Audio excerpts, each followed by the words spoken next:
एक राजा बहुत बलवान था,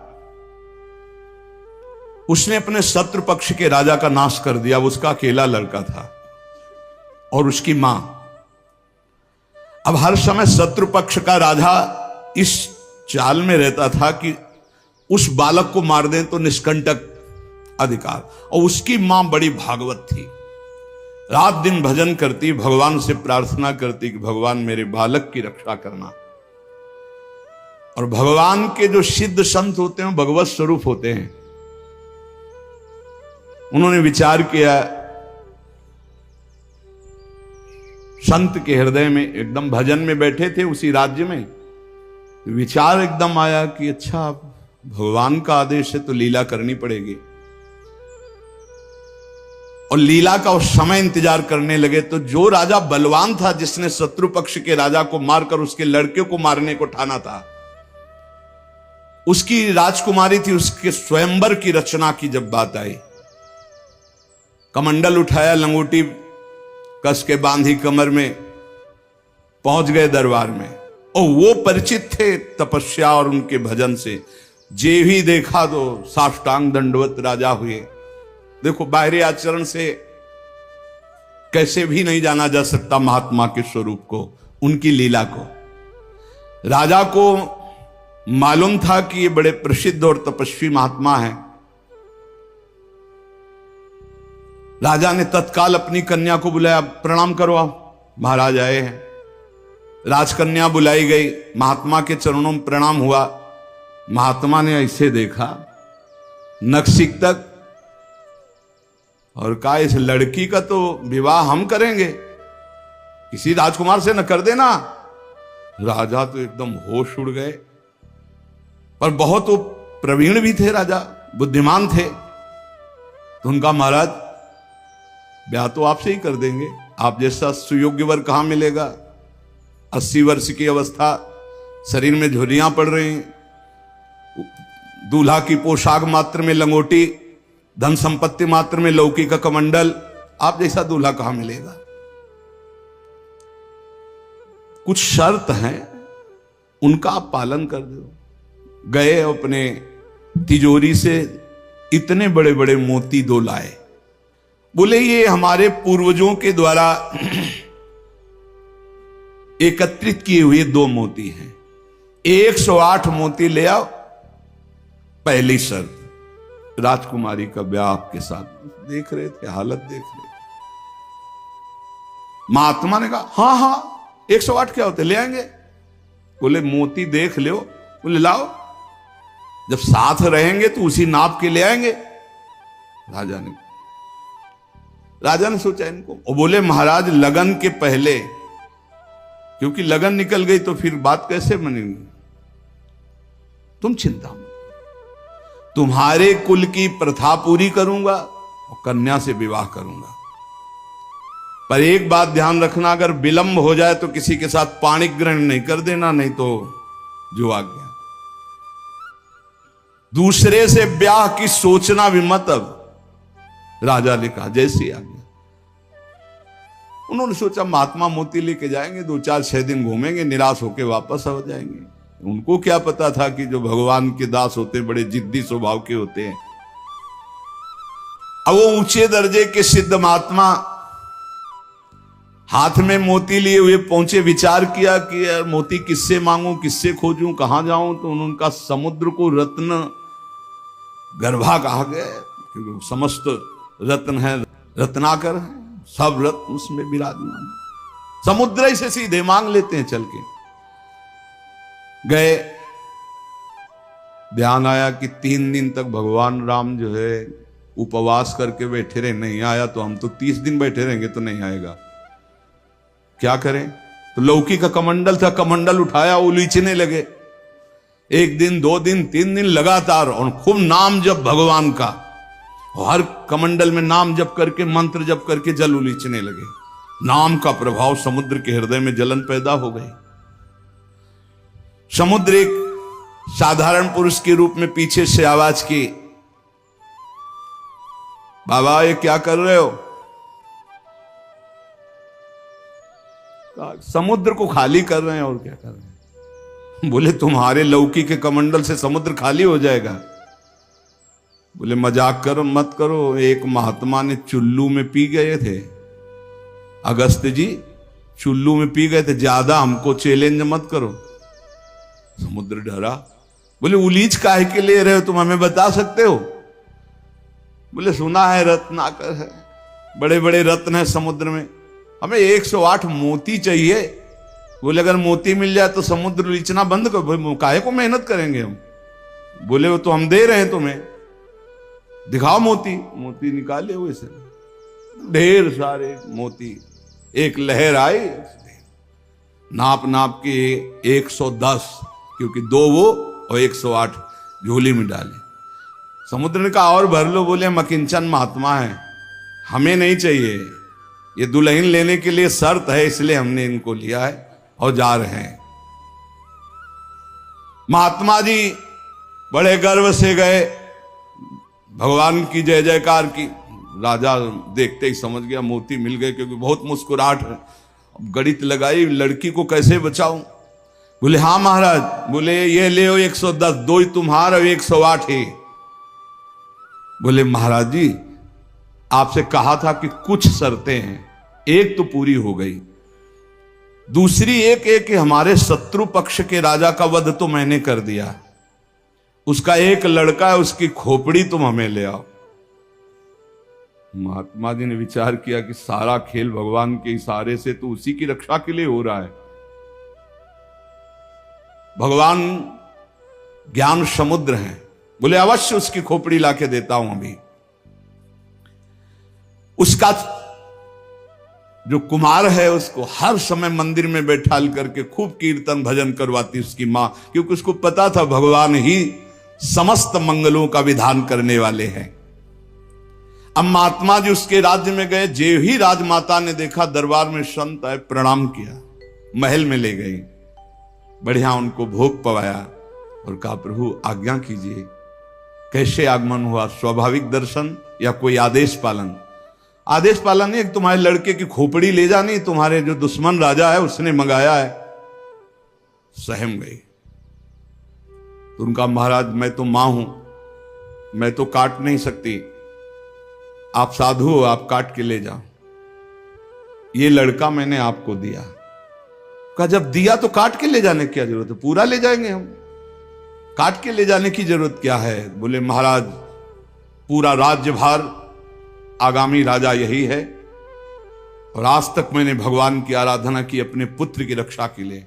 संत और भगवान में मैं कभी भेद नहीं देखती, इसलिए आपकी वस्तु आपको समर्पित है, चाहे वहां मार देना, मरवा डालना या जैसी आपकी रुचि हो। इतनी बड़ी संत पर श्रद्धा।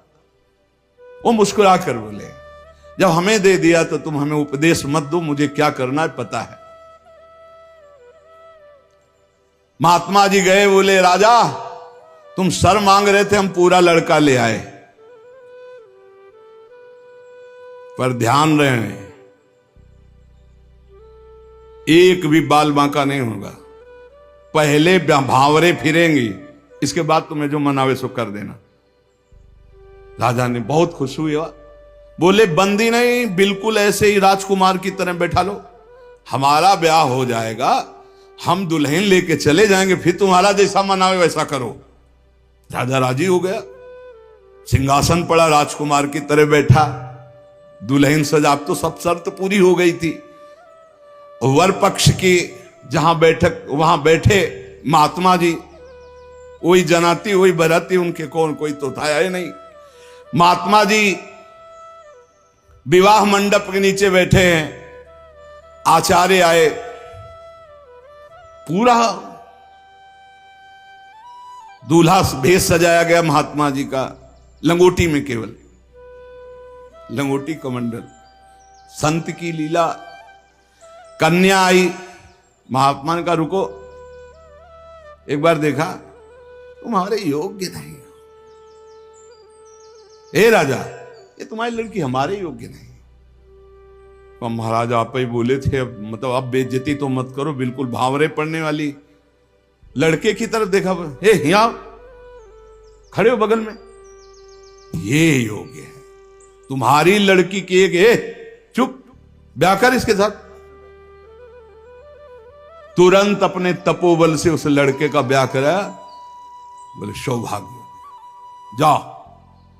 मां ने आराधना किस बात की थी कि दुश्मन राजा कहीं हमारे पुत्र को ना मार दे, और ये आदेश भगवान ने संत को दिया। तो इतनी बड़ी लीला संत ने रची, और उस राजा से कहा होश में तुम्हारी बेटी का सुहाग है, पूरी सुरक्षा उस राज्य की भी तुम्हें करनी, और अगर हमें सुनाई दिया किसी भी तरह का विरोध, महाराज।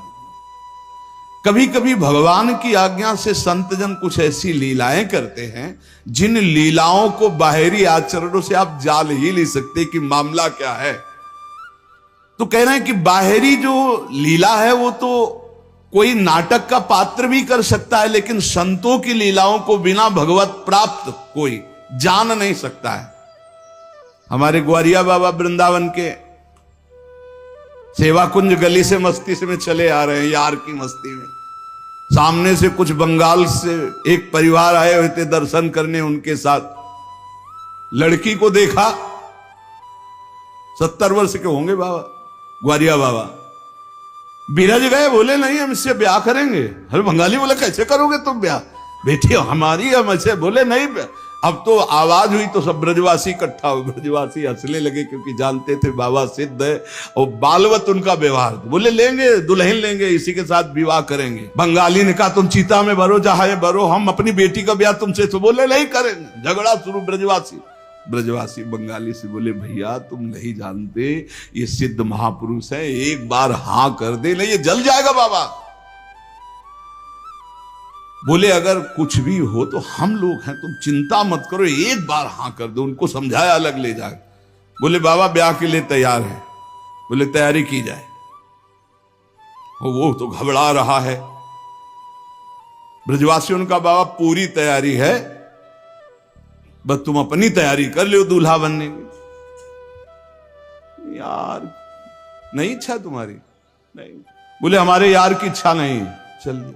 संतों की बाहरी लीलाएं ऐसी, जो सिद्ध पुरुष होते हैं उनको लोक व्यवहार की, क्योंकि वो अब सबको भगवत स्वरूप देकर एक आनंद लीला उनकी चलती रहती है। तो कह रहे कि नाटक करना गंभीरता का, ये सब ये तो नाटक पात्रों में हो सकता है, लेकिन भगवान के संतों की अभिनय की बुद्धि नहीं होती, वो स्वाभाविक भगवत प्रेरित लीलाएं उनकी होती रहती। बोले मिताहार, आधा किलो देसी घी, किलो 1.5 किलो रबड़ी, आधा किलो 1 किलो दाल सब्जी, ऐसी रोटी बीता से ना पी जाए। जब कोई देखे है चल उधर देख, और प्रसाद पाए। संतों की तो लीलाएं जान नहीं सकते। 10 ग्राम संख्या एक बीजा में मर जाए। जो भगवत प्राप्त महापुरुष हैं उनकी अलग अलग लीलाएं होती हैं। इसलिए कह रहे जो सिद्ध पुरुष है उनको बाहरी आचरण, अगर वास्तविकता आपको देखनी साधुता की तो मुमुक्षुता में देखिए, या जो साधक तन्मयता पूर्वक भजन में लगे उनको देखिए। सिद्ध पुरुषों से आप पहचान नहीं सकते कि किस कोटि के महापुरुष हैं। संत आंतरिक क्षमता से युक्त होते हैं।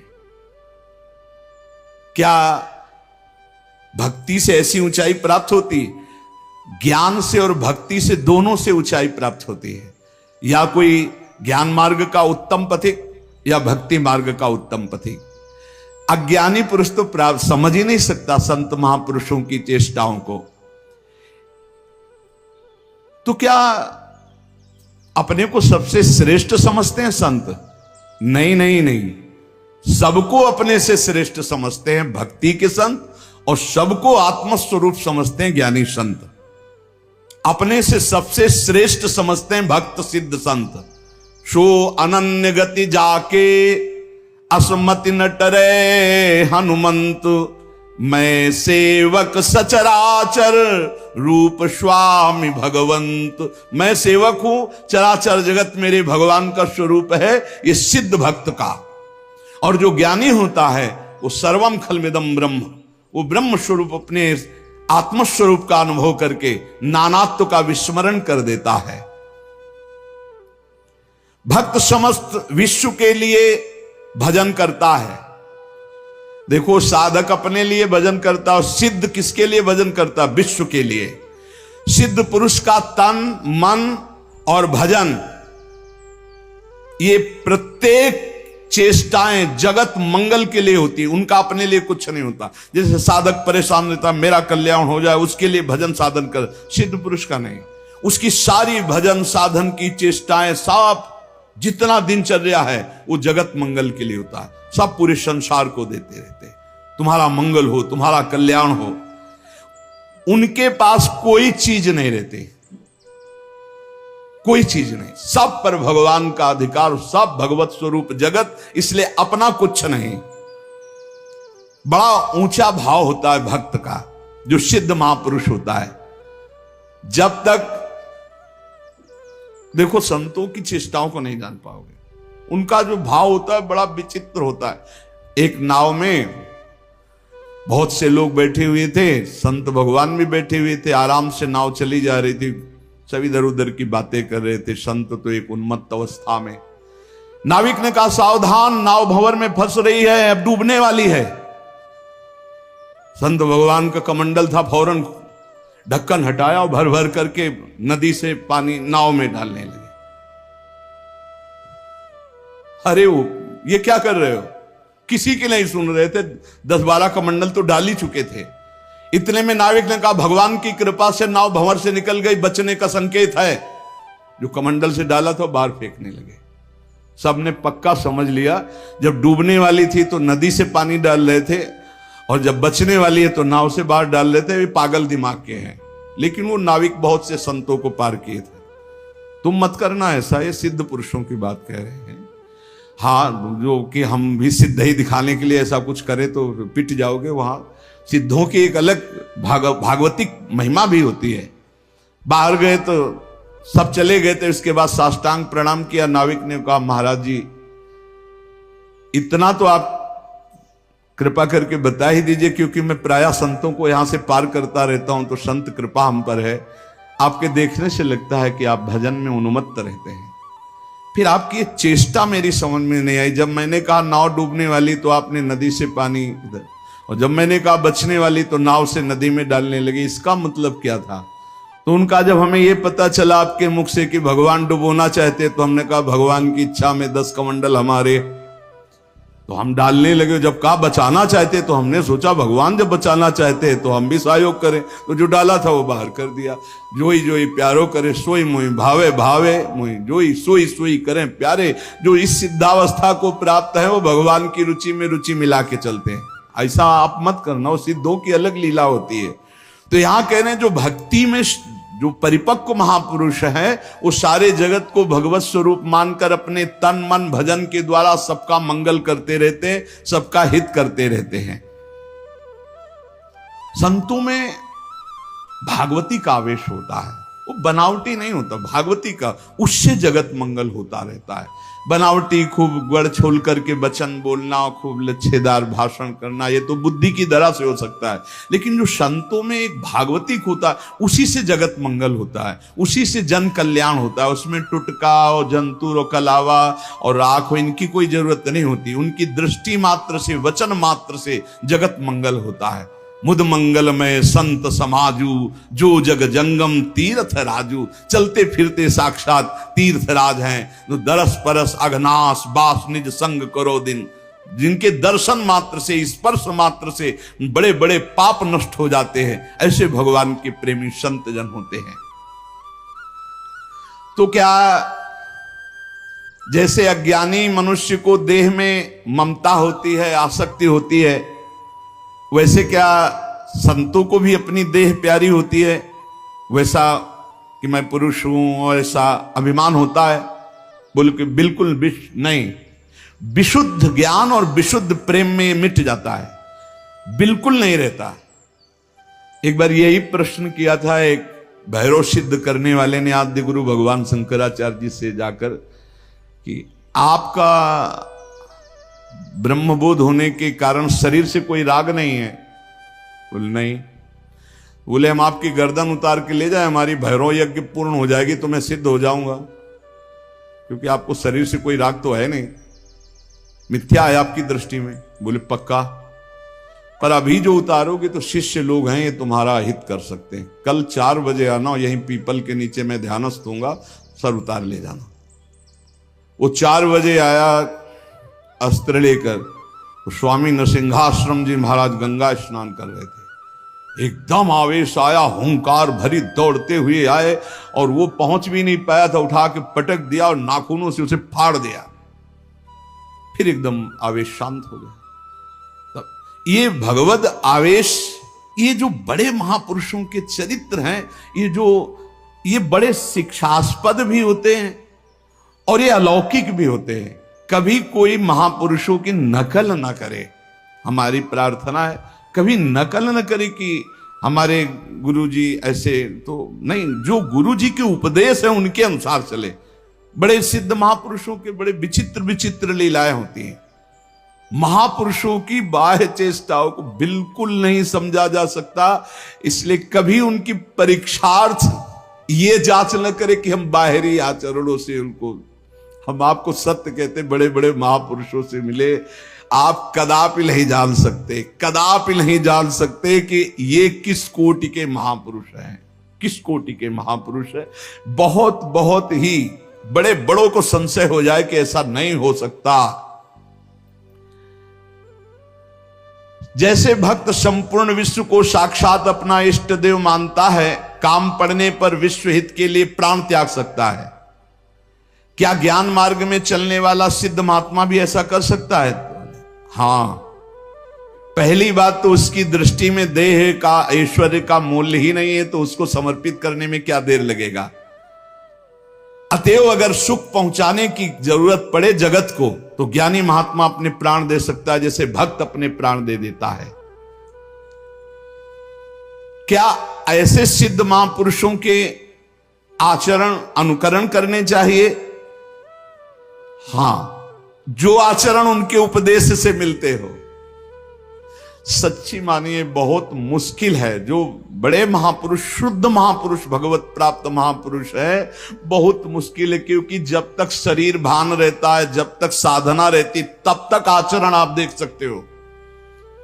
बहुत सावधान, अगर वैराग्य देखना है तो साधक में देखिए, और तितिक्षा और ज्ञान मार्ग की चढ़ाई देख ली तो मुमुक्षता में देखिए। न ज्ञान सिद्ध और न भगवत भक्ति के सिद्ध महापुरुषों में आप उनको फिर पहचान नहीं सकते, फिर नहीं पहचान। बड़ा विचित्र खेल है।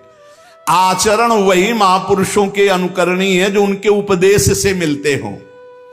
केवल आचरण जो उपदेश से मिलते हो बस पकड़ लीजिए, उनके सब आचरण अनुकरणीय नहीं है। एक एक उनके आचरण आपको भगवत प्राप्ति करा सकते हैं, पर वो आचरण जो उनके उपदेश से मिलते हों। बिल्कुल आप लोग बिल्कुल समझ ही नहीं सकते हैं, नहीं समझ सकते। हमने देखा है महापुरुषों को, पर उनके साथ बिल्कुल ऐसे रहा जाता है जैसे बच्चा, बालवत, जैसे छोटा बालक घरौंदे बनाता है, खेलता है, कुछ मिनट में बिगाड़ कर चल देता है। महापुरुषों की बड़ी विचित्र गति होती, इसीलिए लिखा है मात संगस्तु दुर्लभ हो।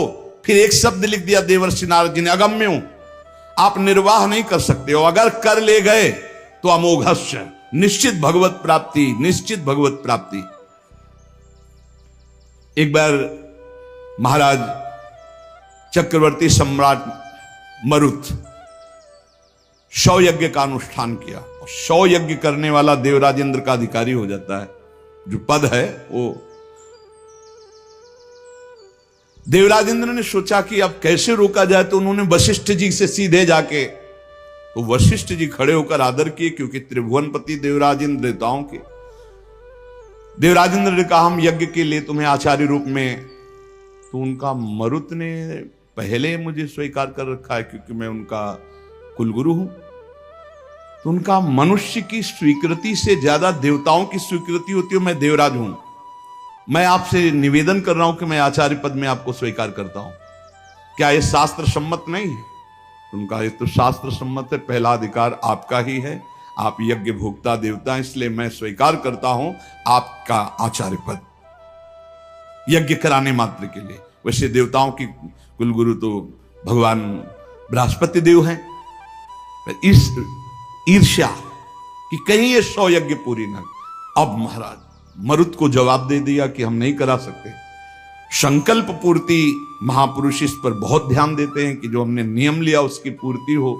मरुत जी व्याकुल हो गए और संत सेवी थे। तो एक दिन देवर्षि नारद जी आए भगवत प्रेरित।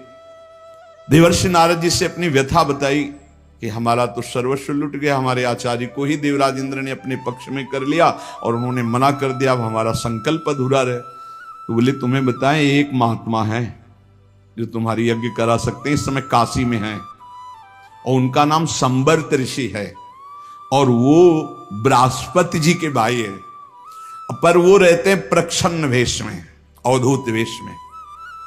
अगर वो स्वीकार कर लिए तो ही यज्ञ हो सकती, नहीं त्रिभुवन में अब कोई यज्ञ वेत्ता नहीं है जो आपकी यज्ञ करा सके, क्योंकि देवराज इंद्र जब वशिष्ठ जी को अपने में, तो फिर अब कोई वो करा सकते हैं।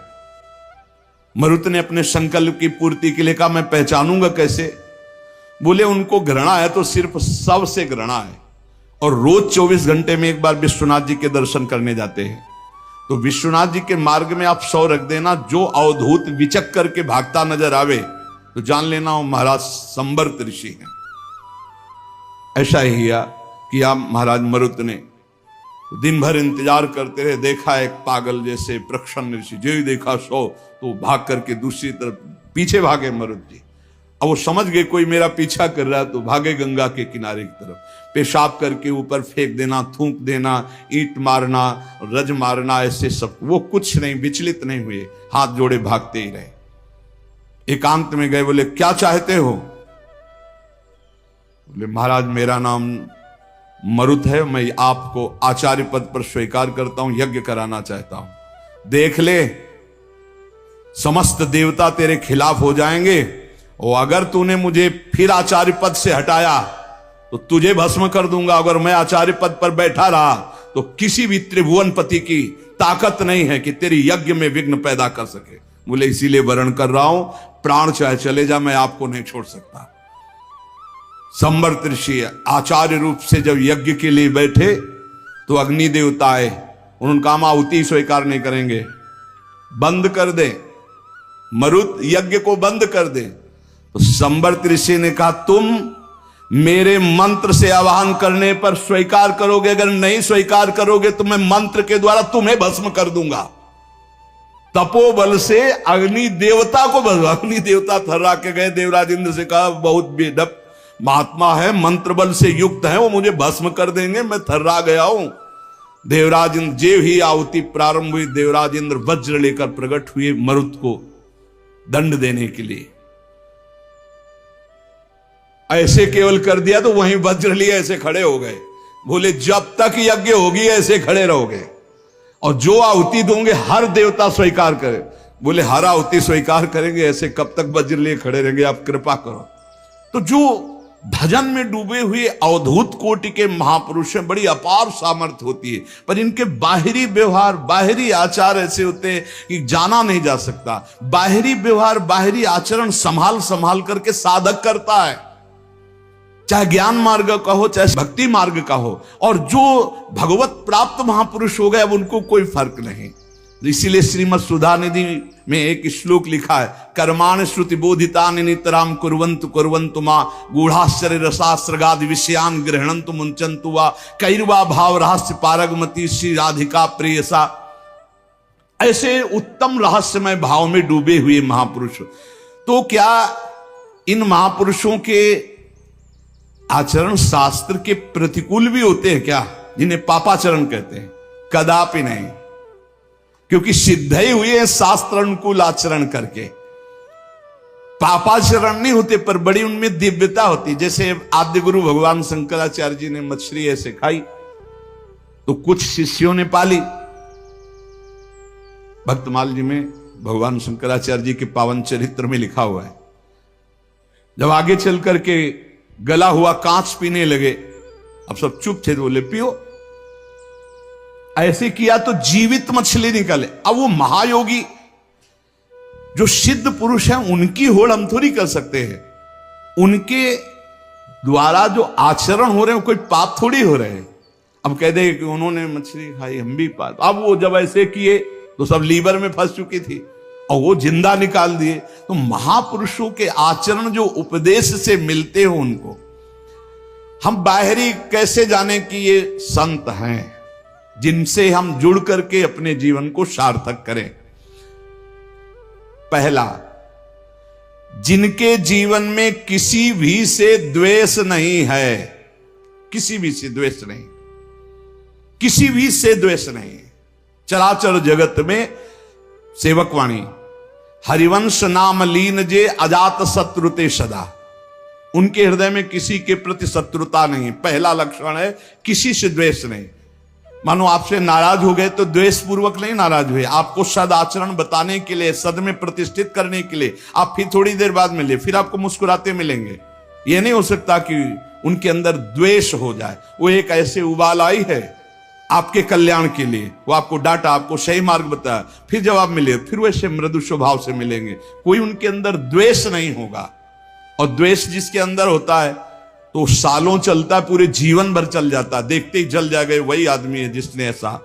दूसरा, उनका सबके प्रति प्रेम भरा व्यवहार होता है। संतों का सबके एक होता बनावटी प्रेम तुमसे कुछ लेने के लिए, और एक होता निरपेक्ष प्रेम जो भगवत दृष्टि में होता है, उसमें चिपकाव नहीं होता। ध्यान रखना, माया का चिपकाव नहीं होता, उसमें मीठे वचन चाटुकारिता नहीं होती जिसको आप समझते हो कि सांसारिक प्यार नहीं होता। उनमें निरपेक्षता होती है और भगवत भाव वाला प्यार होता है। तीसरा, उनके अंदर भेदभाव नहीं होता अपना पराये का। पर आप पीछे सुन चुके हैं, विशेष प्रियता, विशेष श्रद्धा, विशेष समर्पण वाले के प्रति दिखाई देगी। वस्तुतः उनके हृदय में समता है पर दिखाई देगा ऐसा। जो विशेष श्रद्धा और विशेष समर्पण, तो वहां विशेष पक्षपात दिखाई दे। जैसे भगवान समूहम सर्वभूतेषु, लेकिन भक्तों में पक्षपात करते दिखाई देते हैं, द्वेषियों का वध करते दिखाई देते हैं। है तो सम, लेकिन भक्ति ने उनको भगवान के हृदय में पक्षपात प्रकट कर दिया। ऐसे ही संत सम है, आपका समर्पण और आपका प्रेम पक्षपाती बना देगा उनको। भाव अंदर से समर्पित सबके प्रति, भेदभाव रहित। चौथा, श्री भगवान के सिवा कोई अपनापन नहीं कहीं किसी से भी। ये संत की पहचान, भगवान के सिवा किसी से अपनापन नहीं। ये अपने हैं, ये शब्द नहीं। मेरे तो गिरधर गोपाल दूसरों न कोई। संत की स्थिति में, आंतरिक स्थिति में केवल भगवान, और वही सब रूपों में है, इसलिए सबसे प्यार। शरीर मन वाणी में कहीं भी अहंकार नहीं, न शरीर में, न मन में, न वाणी में। सुख दुख में जिनकी बुद्धि स्थिर रहती है वो संत हैं। अपना बुरा करने वाले के प्रति सामर्थ्य है दंड देने की, पर दंड ना देकर उसको क्षमा करना, इस संत का स्वभाव है। सामर्थ्य है, अच्छे से दंड दे सकते हैं, तप के द्वारा दंड दे सकते हैं, समाज के द्वारा दंड उनको दिला सकते हैं, लेकिन वो क्षमा करेंगे। संत का स्वभाव दंड देना नहीं। अनुकूल और प्रतिकूल वस्तु या परिस्थिति या व्यक्ति या स्थिति में बराबर संतुष्ट रहना। चाहे अनुकूल परिस्थिति हो, चाहे अनुकूल व्यक्ति हो, चाहे अनुकूल घटना हो या प्रतिकूल परिस्थिति हो, प्रतिकूल वस्तु हो, प्रतिकूल घटना हो, वो समान स्थिति हृदय की रहना। चित्त का निरंतर योग युक्त रहना। योग युक्त किसे कहते हैं? निरंतर भजन चलते रहना। तेसाम सतत युक्ता नाम भजताम प्रीतिपूर्वकम ददामि बुद्धि योगम तम। निरंतर भगवान के चिंतन में डूबे रहना संत का लक्षण। चेहरा बता देता है कि भगवान में डूबा है कि संसार का चिंतन हो रहा है। जो भगवान में डूबा होता है उसकी एक अलग अलौकिकता होती है, उसके नेत्र, उसके मुखारविंद से एक आभा प्रकट होती रहती है जो भगवान में डूबा होता है। वो मन